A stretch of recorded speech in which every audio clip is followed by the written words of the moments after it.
Good evening, अस्सलाम वालेकुम, सत श्री अकाल व्यूअर्स। मैं हूं आपकी होस्ट सारा अंजम हेल्थ मैटर्स के एक नए एपिसोड के साथ, brought to you by Power Media and Marketing. Viewers, जैसे कि आप सब जानते हैं, आज का दिन बहुत खास है क्योंकि आज है मदर्स डे। तो I would like to take a moment and wish all the mothers happy Mother's Day to all the mothers out there. Viewers, अगर आपका कोई शो मिस हो गया हो या आप किसी को अपने हमारे शो के बारे में बताना चाह रहे थे और आपके पास एक्सेस नहीं है, well there is a good news now. आप हमें फॉलो कर सकते हैं फेसबुक पे और यूट्यूब पे। Simply search in TV84 health matters. Viewers, आज के जो हमारे गेस्ट हैं वो किसी तारुफ के मुताज नहीं हैं। हमारे साथ जो आज जुड़ चुके हैं वो डॉक्टर रिजवानुल्लाह हमीद हैं। He is a very passionate doctor और अपने काम के मुतालिक ही इज़ वेरी गुड। वो पेशेंट्स को अपनी फैमिली को समझ के उनकी टेक केयर करते हैं। He is an internal medicine, primary care and infection disease.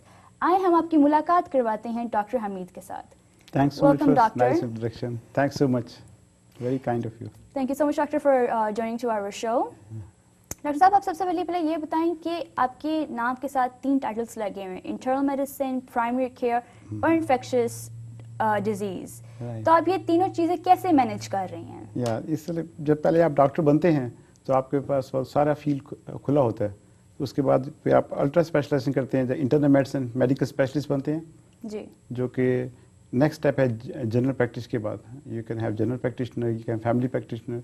Internal medicine होता है कि जो कि हॉस्पिटल में कॉम्प्लिकेटेड केसेस भी हैंडल करते हैं और कम्युनिटी के में भी कॉम्प्लिकेटेड पेशेंट हैंडल करते हैं। उसके बाद फिर मैंने 2 साल की और ट्रेनिंग की कोलंबिया यूनिवर्सिटी से, जो कि इन्फेक्शन डिजीज़ की थी। उससे हुआ कि then not only I became primary care doctor but on top of it internal medicine, taking care of medical patient in the hospital. फिर जो थर्ड स्टेप है वो infection disease doctor, as fellowship train doctor as infection disease. तो तीनों चीज़ें एक दूसरे को हेल्प करती हैं इन अ सेंस कि when you see a patient, unfortunately patients heart, lungs, brain, they're all united. You just can't take care of one organ but forget the other ones.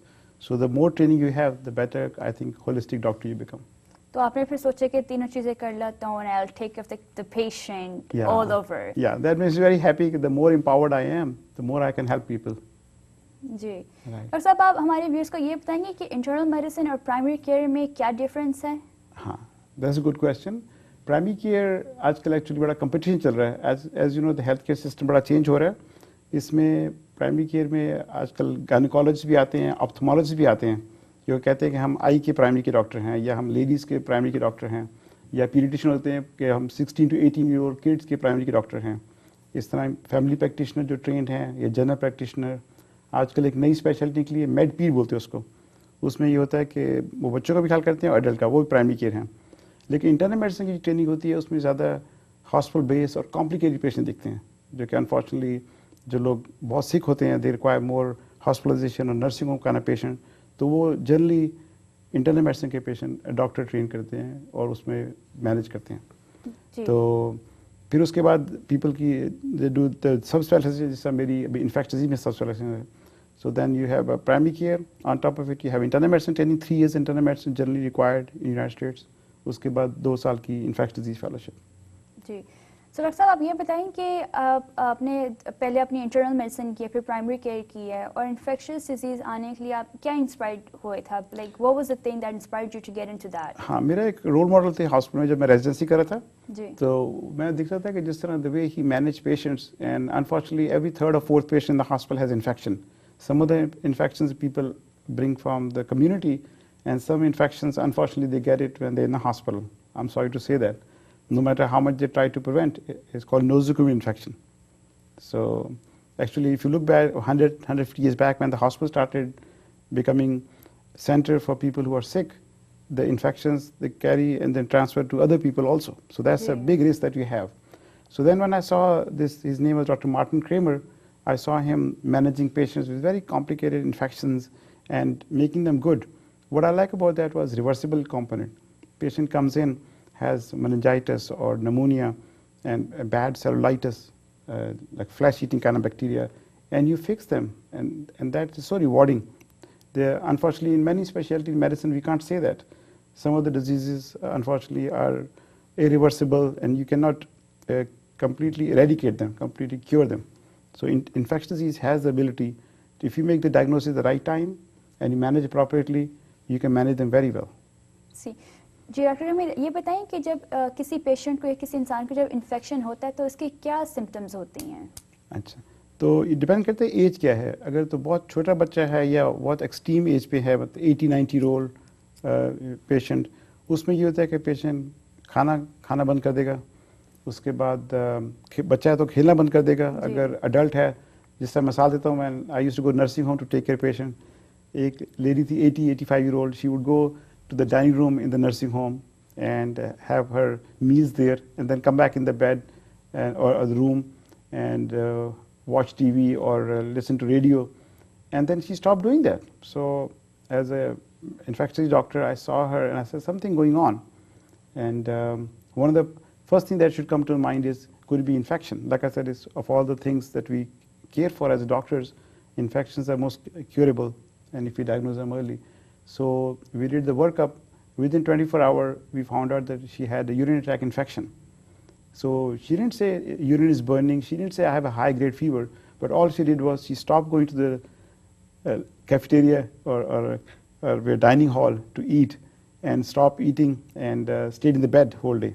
So if you have to be detective and you find these things early, then you correct it by giving antibiotic. And after the next day, like 24 hours or so, we found that what she has is infection. We gave antibiotics, and day after next she was in the dining room again, back to her baseline. So that is very rewarding. जी, so कई दफा कुछ लोगों को symptoms होते हैं और कुछ symptoms नहीं ही होते। Is that what you're trying to say? Yeah, exactly. तो ये मैं प्रोफेसर डॉक्टर भी हूँ, तो the first lesson I teach the junior doctor, my student doctors, is कि if you look at the classical symptoms, unfortunately you'll miss a lot of diagnosis. So you have to pick up small clues, subtle clues. जिससे मैंने कहा कि extremes of as पे बच्चा खेलना बंद कर देगा और बड़ा आदमी जो उम्र का है वो खाना बंद कर देगा या जो उसकी रूटीन एक्टिविटी है वो बंद कर देगा। तो you have to be at the look out for those kind of things. Don't look for the whole syndrome कि निमोनिया है तो खांसी होनी चाहिए, यूरिन इन्फेक्शन है तो आपको बर्निंग यूरिन होनी चाहिए। You don't look for those things. You look for subtle signs. तो overall कि आपके behavior कैसे change हो गए हैं? हाँ, exactly. इसको कहते हैं मेडिकल टर्म में इसको बोलते हैं altered mental status. कि अगर आपका status change हुआ है, then you should start looking for the causes. And like I said, one of the most rewarding thing is if you have infection, it's very easily correctable. जी. But timing is important. Timing. Dr. Saab, I would like to know कि what is pneumonia? अच्छा, very good question. Pneumonia is an infection of the lungs. जी. Usually ये start होता है अपना अपर airway infection से, लाके आदमी को साइनसाइटिस हो गया या सोर थ्रोट था वही बिगड़ गया, तो उससे जो बलगम आप पूरा रेशा बाहर नहीं निकाल सकते, तो unfortunately some of it goes down तो लंग्स में जाके and that creates inflammation and infection. तो जो बॉडी का रिस्पॉन्स है that is resulting in leaking of lung tissue, fluid आ जाएगा उसमें। तो एक्सरे में जो आप देखते हैं वो बैक्टीरिया नहीं देखते हैं, एक्सरे में आप देखते हैं जो कि बॉडी का रिस्पॉन्स है निमोनिया के लिए। उसमें भी फिर डिफरेंट वैराइटीज़ होगी, जिस तरह एक्सट्रीम्स ऑफ एज में एक्सरे चेंज होते देर लगेगी। तो अगर आप एस्टूट इन्फेक्शस डॉक्टर या मेडिकल डॉक्टर हैं जिसने पहले बहुत नमूनिया ट्रीट किए हुए हैं, तो you will look out that. So I think for lay people, I mean my message to that will be कि any change in the mental status and in the extremes of age, one has to be the lookout. Agar at the drop of the hat, don't wait for the cough to become bad or shortness of breath to become worse that you end up in hospital. तो पहले अगर जल्दी आप उसको suspect करेंगे, उसको appropriately manage करेंगे, तो you can prevent a lot of complication. So to answer your question, pneumonia is an infection of lungs caused by bacteria or viruses. जी, तो ये जो lungs का जो infections और bacteria है, could it be contaminated? क्या आप किसी के मुंह के अगर खांसे या कोई टिश्यू पकड़ ले तो वो उनके germs उनके अंदर जा सकते हैं, उनको भी pneumonia हो सकता है? Yeah, तो this is a very good question. Actually, you'll be surprised कि ना सिर्फ ये हवा में जाते हैं germs आपको अटैक करेंगे, बल्कि आपके जो हाथ से भी ट्रांसमिट होती है इन्फेक्शन। और जब अगर खांसी करें या स्नीज करें तो आई वुड सजेस्ट आप एल्बो में करें इस तरह, बजाय कि आप हाथ में करें, because you gonna shake hand, you gonna touch something and then germs will be transmitted. So अगर आपको खांसी करनी है और स्नीज करनी है, in your elbow and see the other way. So आपने देखा होगा स्पेशली जो बड़ी कंजेस्टेड इलाके होते हैं जैसे साउथ ईस्ट एशिया है, लोग मास्क लेके चल रहे होते हैं, तो उसी ये वजह है कि जब पॉपुलेशन की डेंसिटी बहुत होती है and you get more infections. And I think a very ironic thing, the grandma always tells you to cover your head and cover your neck. There is a scientific basis for that. And what happened, we just found out कि जब body का cold temperature गिरता है नीचे, instead of 98.5 और 98.7 हो blood temperature, regular temperature हो, जैसे वो गिरेगा तो बैक्टीरिया और वायरसेस जो आपके all of us have it, तो they come out of the capsule and they become more pathogenic. और आपकी जो इम्यूनिटी है, ये मैं अपने स्टूडेंट्स को ये बताता हूँ कि मिलियंस ऑफ ईयर्स से हमारे पास एंटीबायोटिक नहीं थी. एंटीबायोटिक आई हैं 1930s में, तो उसके बाद भी अभी फर्दर इम्प्रूवमेंट हो रही है, बैक्टीरिया भी रेजिस्टेंट हो रहे हैं. लेकिन ये है कि जब फर्स्ट करो अपना बैक्टीरिया आपको अटैक करता है, तो बॉडी का जो फर्स्ट रिस्पांस होता है वो होता है कि आपने इम्यूनोग्लोबुलिन्स बनानी चाहिए. आपके जो सेल, वाइट सेल्स हैं जो फाइट करने आते हैं, they have to be recruited, they have to come to site of infection and fight them. लेकिन अगर बॉडी का कोर टेम्परेचर गिर गया, आपने अपनी ग्रैंड माँ की बात नहीं मानी, आप बाहर आ गए और आप बारिश में, कई लोग मुझे बताएंगे मैं बारिश में भीग गया था और या मैं एयर कंडीशनर के डट के सामने बैठा था तो मुझे सारी हवा मुझे आ रही थी. उससे क्या होता है कि आपकी इम्यूनिटी नीचे चली जाती है और बैक्टीरिया का, तो then unfortunately they result in as serious infection as pneumonia. जी डॉक्टर साहब, आप कह रहे थे कि जब हाथ को जर्म्स लग जाते हैं तो आप अपने मुंह को लगाते हो या किसी और को लगाते हो. जो सबवे राइडर्स हैं या जो हम किसी रेस्टोरेंट में जाते हैं, there always a lot of things out there which are very contagious. तो हम उनको कैसे प्रिवेंट कर सकते हैं? Hand wipes, hand sanitisers, daily हाथ वॉश करें, एवरी 5 मिनट्स के बाद करें. तो ऐसा हम क्या कर सकते हैं जो हम ये बैक्टीरिया जो हमारे हैंड्स पे रह जाता है, इसको हम कैसे प्रिवेंट कर सकते हैं? I think again good basic hygiene. उसमें जैसे भी आप बाहर गए हैं तो अपने when you come back wash your hands. You don't have to be paranoid because you have on your hand also bugs are there. So what you don't want to get is, listen, अभी काफ़ी हमारी transmission हुई थी infections की, जिसको MRSA बोलते हैं, methicillin resistant staph aureus. जी उसको बोलते हैं कि if you are a bug and और for that matter any living organism, and if you become adult in 20 minutes, you become smart very quickly. So as you know, the bugs do become adult in 20 minutes. So you can imagine the bugs have become resistant to these antibiotics, and the one I'm mentioning is called MRSA, methicillin resistant Staph aureus.